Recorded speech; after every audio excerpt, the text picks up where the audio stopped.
ಸಾಂಸ್ಕೃತಿಕವಾಗಿ ರಾಜಕೀಯವಾಗಿ ಆಕ್ಟಿವ್ ಹಾಗಾಗಿ ಪ್ರಶ್ನೆ ಈಗ ಸಿದ್ದರಾಮಯ್ಯ ಅವರಿಗೆ ಈಗ ಆರಿಸುವ ದಾಖಲೆ ಎಲ್ಲರೂ ದಾಖಲೆ ಮಾಡಿರ್ತಾರೆ ಇರ್ಲಿ. ಅದಕ್ಕೆ ಪ್ರಜಾವಾಣಿಯಲ್ಲಿ ಬರ್ದಿದ್ದೀನಲ್ಲ, ಮುಖ್ಯ ಅರಸುವವರು ಬೇರೆ, ಇವ್ರ ಕಾಲಘಟ್ಟ ಬೇರೆ. ಹಾಗೆ ಒಂದು ಸ್ವಲ್ಪ ಆಡಳಿತದ ಮೇಲೆ ಸ್ವಲ್ಪ ಹಿಡ್ತಾ ಇರೋದು ಒಳ್ಳೇದು.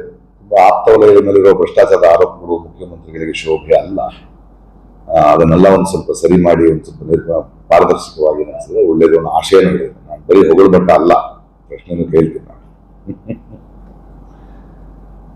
ಇರ್ಲಿ, ಅಭಿನಂದನೆಗಳು.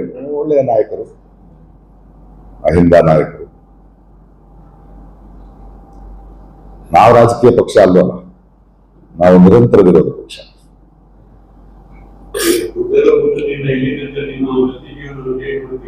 ನನಗೆ ಹಿಂತಿರುಗಿ ನೋಡೋ ಅಭ್ಯಾಸನೇ ಇಲ್ಲ. ಒಮ್ಮೆ ನಡೀತಾ ಹೋಗೋದು ಪ್ರಯಾಣಗಳಷ್ಟೇ.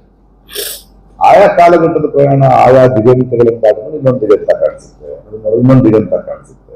ಪ್ರಯಾಣ ಬಹಳ ಮುಖ್ಯ ಅಷ್ಟೇ. ಸಾಕಲ್ವಾ?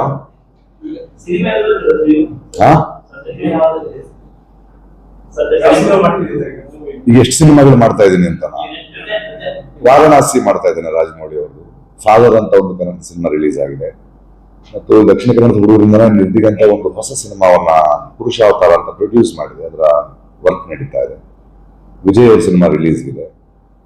ಮತ್ತು ದೃಶ್ಯಂ 3 ಹಿಂದಿ ಸಿನಿಮಾ.